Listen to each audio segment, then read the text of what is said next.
Hi viewers, welcome to Sai things YouTube channel. Friends, మన ఆంధ్రప్రదేశ్ రాష్ట్ర ముఖ్యమంత్రి అయినటువంటి వైఎస్ జగన్మోహన్ రెడ్డి గారి ఆధ్వర్యంలో నాడు నేడు అనే ప్రోగ్రామ్స్ అయితే జరుగుతూ ఉన్నాయి. ఈ విషయం అయితే అందరికీ తెలుసు. అలాగే ఈయన రీసెంట్లీగా నాడు నేడు ప్రోగ్రామ్స్ గురించి అయితే మాట్లాడారు. అలాగే ఈ మీటింగ్లో ఈ నాడు నేడు ప్రోగ్రామ్స్కి ఎంత ఖర్చు పెట్టారు, అలాగే ఈ వర్క్స్ ఎలా జరగాలి, ఎప్పటికెలా కంప్లీట్ అవ్వాలి అనే దాని గురించి అయితే చెప్పడం జరిగింది. అలాగే ఇప్పుడు మనం వీటిలో కొన్ని హెడ్లైన్స్ అయితే చూద్దాం ఫ్రెండ్స్. తర్వాత పూర్తి వివరాలకి వెళ్దాం. ఈ కార్యక్రమంలో వైఎస్ జగన్మోహన్ రెడ్డి గారు కొన్ని టాపిక్స్ గురించి అయితే మాట్లాడడం జరిగింది. ఆ టాపిక్స్ ఏందో ఫస్ట్ మనం తెలుసుకుందాం. తర్వాత ఆ టాపిక్స్ సంబంధించినటువంటి ఫుల్ ఇన్ఫర్మేషన్ తెలుసుకుందాం. ఫస్ట్ వన్ వచ్చేసి సంవత్సరంలోగా విద్యారంగంలో నాడు నేడు పనులైతే పూర్తి కావాలని అన్నారు. అలాగే రెండో మూడో విడతలు అయితే 7,700 కోట్ల రూపాయలు అయితే ఇటుకైతే ఖర్చు పెడతామంటున్నారు. అలాగే ఆసుపత్రుల్లో మెడికల్ కాలేజీల్లో కూడా నాడు నేడు అంటే కొత్తగా నిర్మాణాలు కావచ్చు, పాత నిర్మాణాలు కావచ్చు, అయితే ఖర్చు పెడతానంటున్నారు. అలాగే వైద్య ఆరోగ్య రంగంలో కూడా కొత్త ఆసుపత్రులు కావచ్చు లేదా పాత ఆసుపత్రుల్లో కూడా 16,400 కోట్ల రూపాయలు అయితే ఖర్చు పెడతానంటున్నారు. అలాగే సాగునీటి ప్రాజెక్టులకి అయితే 98,000 కోట్ల రూపాయలు ఖర్చు పెడతా అంటున్నారు. అలాగే అక్టోబర్ 1 నుంచి రాయలసీమ కరువు నివారణ ప్రాజెక్టులు కూడా పూర్తి చేస్తామంటున్నారు. ఇంకా అలాగే అక్టోబర్ 1 నుంచి రాయలసీమ కరువు నివారణ ప్రాజెక్టు పనులు అయితే ప్రారంభించాలి అనుకుంటున్నామని చెప్పడం జరిగింది. ప్రభుత్వం అత్యంత ప్రాధాన్యతగా భావిస్తున్న పనులకు సంబంధించి నిధుల సమీకరణ విషయమై గురువారం ఆయన తన క్యాంపు కార్యాలయంలో ఉన్నత స్థాయి సమీక్ష నిర్వహించారు. ఈ సమీక్షలో అధికారులు వెల్లడించిన అంశాలు, సీఎం ఆదేశాలేంటో ఇప్పుడు మనం చూద్దాం. ఇంకా మనం మ్యాటర్లకు వెళ్ళినట్లయితే ఆంధ్రప్రదేశ్ రాష్ట్ర ముఖ్యమంత్రి అయినటువంటి వైఎస్ జగన్మోహన్ రెడ్డి గారు అయితే సంవత్సరంలోగా అన్ని స్కూళ్ళల్లో నాడు నేడు కార్యక్రమాలు అయితే పూర్తి చేయాలన్నారు. అలాగే ఈ విషయంలో మనం కన్న కళలు కూడా నిజం కావాలన్నారు. ఇందుకు ప్రణాళికాబద్ధంగా అయితే మనం ముందుకెళ్లాలన్నారు. ఇంకా అలాగే మన రాష్ట్ర ప్రభుత్వం ప్రతిష్టాత్మకంగా ప్రారంభించిన నాడు నేడు సాగునీటి ప్రాజెక్టులు, వాటర్ గ్రేడ్, మౌలిక సదుపాయాల కల్పన ప్రాజెక్టులకు నిధుల కొరత తలెత్తకుండా చర్యలు తీసుకోవాలని మన ముఖ్యమంత్రి వైఎస్ జగన్మోహన్ రెడ్డి గారు అయితే అధికారులను అయితే ఆదేశించడం జరిగింది. నిధుల సమీకరణపై నిర్దిష్ట సమయంలో లక్ష్యాలను పెట్టుకొని ఖచ్చితమైన ప్రణాళికతో అడుగులు ముందుకు వేయాలని అయితే స్పష్టం చేశారు. ప్రభుత్వం అత్యంత ప్రాధాన్యతగా భావిస్తున్న పనులకు సంబంధించి నిధుల సమీకరణ విషయమై గురువారం ఆయన తన క్యాంపు కార్యాలయంలో ఉన్నత స్థాయి సమీక్ష నిర్వహించారు. ఈ సమీక్షలో అధికారులు వెల్లడించిన అంశాలు, సీఎం ఆదేశాలేంటో ఇప్పుడు మనం చూద్దాం.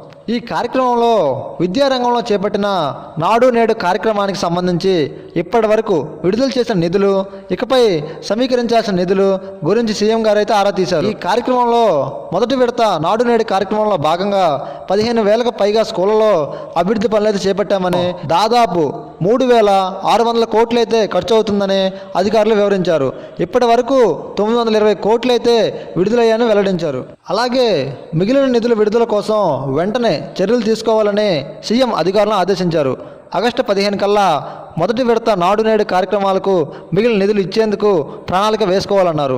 పాఠశాలలు, హాస్టళ్ళు, జూనియర్ డిగ్రీ కళాశాలలో 2-3 విడత నాడు నేడు కార్యక్రమాల కోసం 7,700 కోట్లు ఖర్చు అయితే అవుతుందని అంచనా వేసి చెప్పామని అధికారులు అయితే సీఎం జగన్మోహన్ రెడ్డి గారు చెప్పడం జరిగింది. ఇంకా ఈ మీటింగ్లో వైద్య ఆరోగ్య రంగంలో కూడా కొంత ఖర్చునైతే అంచనా వేసి చెప్పడం జరిగింది ఫ్రెండ్స్.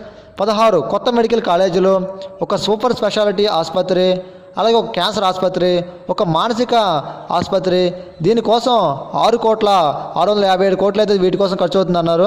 అలాగే ప్రస్తుతం ఉన్న 11 ఆసుపత్రులు, 6 అనుబంధ సంస్థలు, 7 మల్టీ స్పెషాలిటీ ఆసుపత్రుల కోసం మరో 6,900 కోట్లు అయితే ఖర్చు పెడతా ఉంటున్నారు. ఇంకా అలాగే ఏరియా ఆసుపత్రులు, కమ్యూనిటీ ఆసుపత్రుల్లో నాడు నేడు కార్యక్రమాల కోసం 1,236 కోట్లు అయితే ఖర్చు పెడతా ఉంటున్నారు. ఇంకా పిహెచ్సిల్లో కొత్త వాటి నిర్మాణం, ఉన్న వాటిని రిపేర్ చేయడం కోసం 670 కోట్లు అయితే ఖర్చు పెడతా ఉంటున్నారు. అలాగే విలేజ్ క్లినిక్స్లో 11,197 కేంద్రాలు అయితే మళ్ళీ వాటిని పునరుద్ధరిస్తా అంటున్నారు ఫ్రెండ్స్. కొత్త వాటి నిర్మాణం కోసం 1,745 కోట్లు ఖర్చు అయితే అవుతుందంటున్నారు. ఇంకా అలాగే ఈ మీటింగ్లో జగన్మోహన్ గారు ఇప్పటికే నిధులు సమకూరిన వాటి పనులు మాత్రం వేగవంతం అవ్వట్లేదని, పనులు వేగవంతం అవ్వాలని, మిగతా వాటికి నిధులు అనుసంధానం చేసుకొని ప్రణాళికతో ముందుకు సాగాలని సీఎం జగన్మోహన్ రెడ్డి గారు అయితే అధికారులను ఆదేశించారు. ఇంకా ఈ మీటింగ్లో జగన్మోహన్ రెడ్డి గారు కర్నూలు జిల్లాలోని వాటర్ గ్రేడ్ ప్రాజెక్ట్ గురించి మాట్లాడారు. ఇంకా అలాగే రాష్ట్రంలో ప్రతి కుటుంబానికి రక్షిత తాగునీటిని అందించే ప్రయత్నంలో భాగంగా వాటర్ గ్రేడ్ ప్రాజెక్టును ప్రభుత్వం చేపట్టింది. తొలి దశలో భాగంగా శ్రీకాకుళం జిల్లా, ఉద్దానం, తూర్పుగోదావరి, పశ్చిమ గోదావరి, గుంటూరులోని పల్నాడు, ప్రకాశం జిల్లాలోని కనిగిరి ప్రాంతం, చిత్తూరు జిల్లాలోని పశ్చిమ ప్రాంతం, కడప జిల్లాలో వాటర్ గ్రేడ్ ప్రాజెక్టు కోసం 19,088 కోట్లు అయితే ఖర్చు అవుతుందని అంచనా వేసి చెప్పారు. దీనికి విధుల అనుసంధానం గురించి సీఎంకు వివరించారు.